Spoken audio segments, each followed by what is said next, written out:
Hello दोस्तों, my self प्रेरित त्रिपाठी। और आज मैं लेने जा रहा हूँ बेसिक मैथ्स का एक रिवीजन लेक्चर, रैपिड रिवीजन। इसमें थोड़ा थोड़ा क्या कहते हैं, 1D भी कंप्लीट हो जाएगा। और मैं 1D का जो बाकी बचा हुआ लेक्चर होगा जल्दी से अपलोड कर दूंगा इसी वीडियो के जस्ट बाद। ठीक है, तो स्टे ट्यून। राइटिंग मेरी बहुत गंदी है, प्लीज़ इस बात को थोड़ा सा समझना और समझ के सह लेना थोड़ा सा, ठीक है। लेकिन मैं पढ़ाऊँगा पूरे दिल से, ठीक है। चलो मैं कंटिन्यू करने जा रहा हूँ। तो सबसे पहले मैं बात करना चाह रहा हूँ फंक्शंस की, ठीक है। फंक्शंस क्या होते हैं, इसको हम डिनोट करते हैं एफ एक्स से। फंक्शन एक कोई चीज़ होती है जो एक्स पे अप्लाई होती है, तो उस तरीके से क्या कहते, एक्स पे अप्लाई होती है तो वो कोई आंसर देती है आपको, ठीक है। जैसे कि अगर मान लो एफ एक्स है हमारा x square plus 5x plus 6, ये हमारा इक्वेशन है। तो मैं एक्स की कोई वैल्यू डालूंगा तो उससे मुझे फंक्शन एफ एक्स यानी फंक्शन ऑफ एक्स की वैल्यू मिल जाएगी। तो फंक्शंस 4 टाइप के होते हैं बेसिकली, ठीक है। बेसिकली होते हैं, बहुत टाइप के हो सकते हैं, लेकिन बेसिकली इतने टाइप के होते हैं। एक रहता है अलजेब्रिक, एक होता है ट्रिग्नोमेट्रिक, एक होता है लॉगरिदमिक, एक होता है एक्सपोनेंशियल। पढ़ाऊंगा मैं पहले एक्सपोनेंशियल, ठीक है, फिर बाद में लॉगरिदमिक पढ़ाऊंगा, ठीक है। अलजेब्रिक रहते हैं, अलजेब्रिक रहते हैं कई टाइप के होते हैं। दे में भी लीनियर, क्वाड्रेटिक, क्यूबिक पढ़ते हो गए आप लोग ऐसे। लीनियर हम लोग पहले लीनियर को लेते हैं सिर्फ, ठीक है। तो जो लीनियर होता है, लीनियर को हम लोग लीनियर क्यों बोलते हैं, क्योंकि हम उसको एक स्ट्रेट लाइन से डिनोट कर सकते हैं, ठीक है। जैसे मान लो ये वाई एक्सिस है, दिस इज़ एक्स एक्सिस, तो ये जो से लाइन है तो उसको मैं डिनोट कर सकता हूँ y equals to m x plus c. आप एफ एक्स लिख के भी कर सकते हो, लेकिन y equals to m x plus c से अच्छे से डिनोट हो रहा है, तो मैं ये लिख रहा हूँ, ठीक है। यहाँ पे एम होता है स्लोप। स्लोप क्या होता है, जैसे आपको क्या कहते हैं, कोई मिल जाए, जैसे ये पहाड़ी है मान लो ऐसे, तो आप क्या बोलते हो, स्लोप यही बोलोगे ना, कितना ऊंचा चढ़ना पड़ गया, कितना चलने पे। ज़्यादा ऊंचा चढ़ने पड़ गया उतनी डिस्टेंस में स्लोप ज़्यादा है वरना कम है। स्लोप को हम डिफाइन करते हैं tan थीटा से, ठीक है। और सी क्या होता है यहाँ पे, वाई इंटरसेप्ट। इसको वाई इंटरसेप्ट ही लिख देता हूँ, सी नहीं लिख पाया मैं, सॉरी, ठीक है। तो ये होता है लीनियर इक्वेशन। फिर आते हैं स्पेशल केसेस, जैसे क्वाड्रेटिक इक्वेशन रहता है।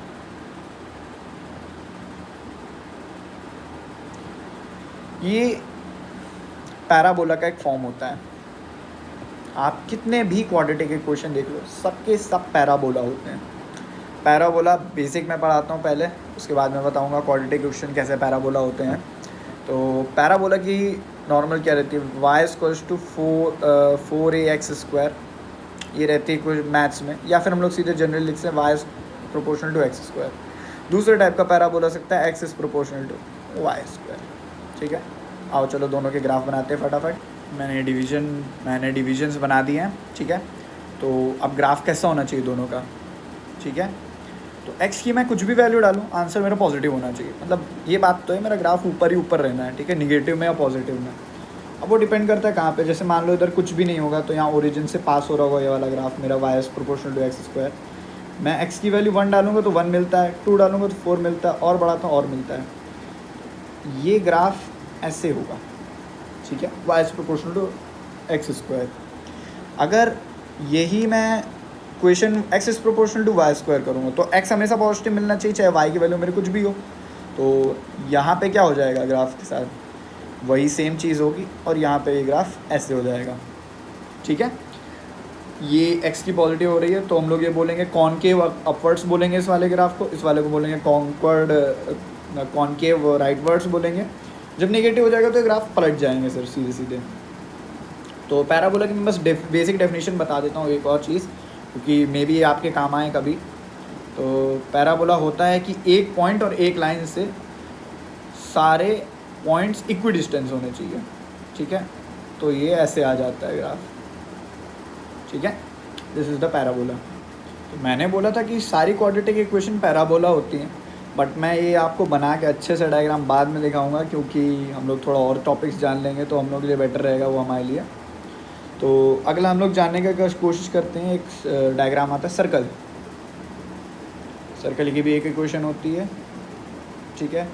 अगर कोई सर्कल ऐसा है, ठीक है, जिसका सेंटर हो x0 y0 कोऑर्डिनेट्स हो और रेडियस उसका r हो, तो उसके केस में हम लोग सर्कल की इक्वेशन लिखते हैं x माइनस x0 का whole square plus y minus y0 का whole square equals to r square. बहुत रेयरली कभी काम आनी होगी तो आ जाएगी, वरना इक्वेशन काम नहीं आनी है बेसिक मैथ्स में ये। फिर आता है एलिप्स। एलिप्स की डेफिनेशन होती है कि किसी दो पॉइंट से जो पॉइंट्स का सबका क्या कलेक्शन है उनका डिस्टेंस का सम सेम होना चाहिए। तो जब ये पॉइंट्स एक्स एक्सिस पे रहते हैं तब हम इनको बोलते हैं, तब हम लोग इसको क्या कहते हैं, हॉरिजॉन्टल एलिप्स बोलते हैं।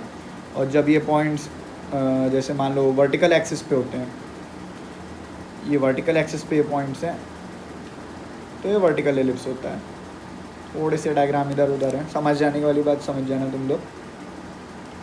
तो इनकी इक्वेशंस क्या होती है, इनकी इक्वेशंस होती है x square upon a square plus y square upon b square equals to 1। अगर ए बड़ा है बी से तो ये सेमी मेजर एक्सिस हो जाएगा, तो ये हो जाएगा हॉरिजॉन्टल एलिप्स। अगर बी बड़ा है ए से तो ये हो जाएगा तो सेमी मेजर एक्सिस जो रहता है, जो कि ये डिस्टेंस रहती है, ये जो डिस्टेंस होती है इसको सेमी मेजर एक्सिस की डिस्टेंस बोलते हैं, ये वर्टिकल हो जाएगी, तो ये वर्टिकल एलिप्स हो जाएगा। फिर लास्ट आता है हाइपरबोला। हाइपरबोला बहुत टफ होता है मैथ्स में, कोई ज़रूरत नहीं जानने की, बस ये याद ना हाइपरबोला हमेशा पेयर में होते हैं। अपने यहाँ केवल एक ही काम का वो हाइपरबोला होता है, वो होता है अपना रेक्टेंगुलर। अगर रेक्टेंगुलर क्यों बोलते हैं मैं वो बताऊंगा तुम लोगों को। इसमें क्या होता है, बस y is proportional to 1/x, ये इक्वेशन होती है रेक्टेंगुलर हाइपरबोला की। इसकी इक्वेशन ये उसका कुछ ग्राफ इस तरह से होता है। मैंने बोला पेयर होते हैं, तो ये भी रहता है पेयर, ठीक है, इस तरह से रहती है। इसको रेक्टेंगुलर इसलिए बोलते हैं क्योंकि जो इसके जो एंड वाले रहते हैं पॉइंट्स, अगर इनको मैं जोड़ना चाहूँ ऐसे तो ये राइट एंगल पे मिलते हैं। हर हाइपरबोला का कोई ना कोई एंगल होता है। अब ये सोच रहे हो कि पैराबोला में भी कोई एंगल होता है, तो पैराबोला और हाइपरबोला में मैं ये डिफरेंस बताना चाहूँगा। अगर पैराबोला ऐसे होता है, हमेशा एंड में बराबर हो जाता है, वहीं हाइपरबोला क्या रहता है, वो ऐसे आके ऐसे जाता है। हाइपरबोला की डेफिनेशन होती है दो पॉइंट से डिस्टेंस का डिफरेंस सेम होना चाहिए, जैसे एलिप्स में रहता है, बट वो सब मैथ्स की चीज़ें हमारे इतने काम की है नहीं, ठीक है। अब साथ में क्या, ये मैंने आपको बता दिया सारे के सारे एल्जेब्रिक, मतलब एल्जेब्रिक और थोड़े से कोनिक सेक्शन वगैरह। फिर आता है ट्रिग्नोमेट्री फंक्शन। तो 10th में ट्रिग्नोमेट्री बहुत अलग रहती थी, अब हमारी ट्रिग्नोमेट्री काफ़ी अलग रहेगी। तो ठीक है, हम लोग जानते हैं sine x, cos x, tan x, फिर इनके उल्टे रहते हैं कोसेक एक्स, कॉट एक्स और सेक एक्स। ये मत बोलना भाई भूल गया मैं सेक, मुझे आता है वो, ठीक है, थोड़ा सा सीक्वेंस इधर उधर करने में जा नहीं रहा है, बहुत ही गंदी राइटिंग है भाई, सॉरी, ठीक है। तो इनको याद करने का वही 11th में तरीका जो रहता है, 4 कोऑर्डिनेट होते हैं, first second quadrants not coordinates, third fourth, ठीक है। एंगल का वही रहता है, हम लोग पाई में पाई/2 ऐसे करके रिप्रेजेंट करते हैं। तो यहाँ पर ऑल पॉजिटिव होते हैं, यहाँ पे साइन और उसका उल्टा पॉजिटिव होगा, यहाँ साइन पॉजिटिव होता है, यहाँ टैन पॉजिटिव होता है क्योंकि दोनों नेगेटिव होता है, और यहाँ पे कॉस पॉजिटिव रहता है। इनके रेसिप्रोकल्स पॉजिटिव होंगे, वो तुम लोग ऐसे ही जानते हो। फिर आती है वो चेंज करने वाली प्रॉपर्टीज़, जैसे साइन पाई/2 प्लस एक्स है तो उसको क्या लिखेंगे, तो वही है, देखो पाई/2 है मतलब चेंज करना है। फिर हम लोग देखेंगे किस क्वाड्रेंट में जा रहे हैं अपन लोग, ठीक है। तो जैसे कि हम लोग साइन पा का अगर मेरे को बनाना है, साइन पाई/2 प्लस एक्स का, तो ये हम लोग सेकंड क्वाड्रेंट में आ गए। साइन का हमें बदलना रहता है, कॉस बनाना होगा, और साइन यहाँ पे साइन क्या होता है, पॉजिटिव रहता है, तो कॉस पॉजिटिव रहेगा, कॉस एक्स बना देंगे। ऐसे ही जब हम लोग चीज़ें लिखते हैं क्या कहते हैं, जब हम लोग इवन रहते हैं 180 और पाई में लिखते हैं हम लोग जब, तब हम लोग क्या होगा, जैसे हम लोग मान लो लिखना है साइन पाई प्लस एक्स, हमें ये लिखना है कि क्या होगा। तो जो इवन जो पाई बाई 2 के ऑड मल्टीपल्स रहते थे उनमें रहता था, जिनमें पाई वाई रहता है या इवन मल्टीपल होते हैं उनमें ये सब चीज़ें नहीं होती, चेंज नहीं करना पड़ता है। उनमें हम लिख लेंगे साइन, और साइन का साइन रहेगा। अब हम देखेंगे कि इस क्वाड्रेंट में जा रहा है, तो ये जाएगा किधर, इस क्वाड्रेंट में आ जाएगा। तो यहाँ पर क्या होता है, साइन नेगेटिव होता है, तो हम लोग क्या लिखेंगे, इसको कर देंगे हम लोग माइनस साइन एक्स। ठीक है, इतना सा ट्रिग्नोमेट्री में। ट्रिग्नोमेट्री के थोड़े से मैं ग्राफ बना देता हूँ। ठीक है, साइन का ग्राफ क्या रहता है, ये रहते हैं साइन के ग्राफ। ठीक है, ऊपर नीचे SHM में बहुत देखने को मिलेंगे तुम लोगों को। ठीक है, मतलब ये साइन की वैल्यू पहले तेज़ी से बढ़ती है, फिर कांस्टेंट 1 हो जाती है, फिर गिरती है। ठीक है, कोसाइन यानी कॉस का ग्राफ कैसा होता है, यहाँ से आती है, गिरती है, फिर जाती है। ठीक है, टैन में क्या होता है, बीच में इनफाइनाइट भी आता है, तो उसके ग्राफ कैसे होते हैं, पहले क्या कहते हैं, ये बढ़ता है फिर ऐसे हो जाता है, ये होते हैं ग्राफ टैन के बेसिकली। ठीक है, ऐसे होते हैं टैन के ग्राफ।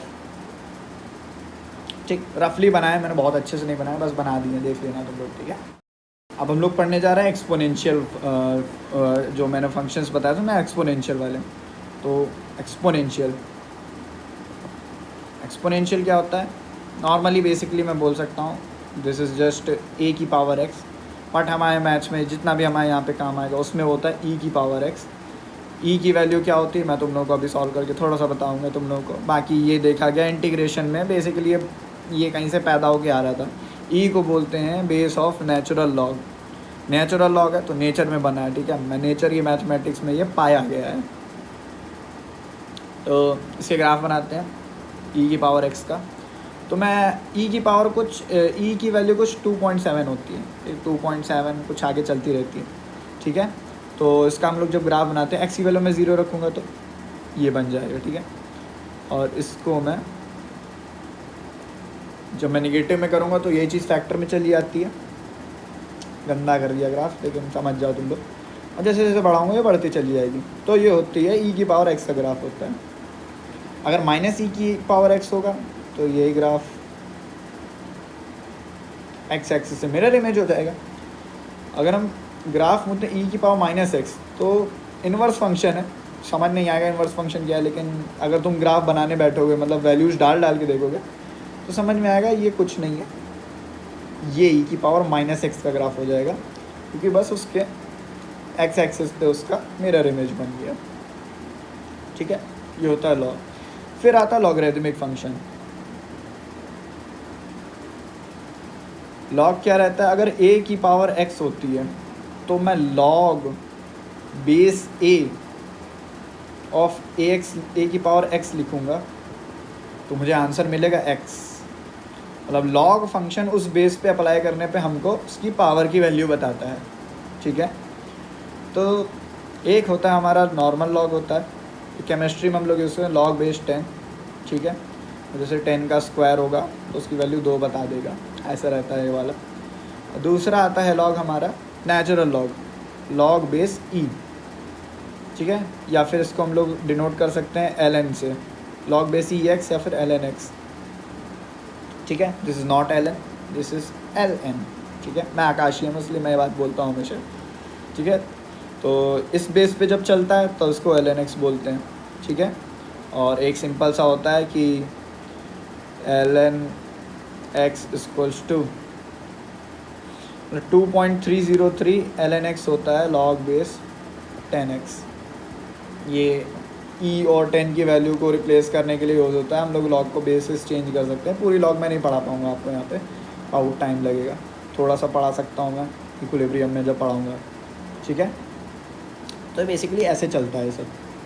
तो ये हो गया हमारे फंक्शंस।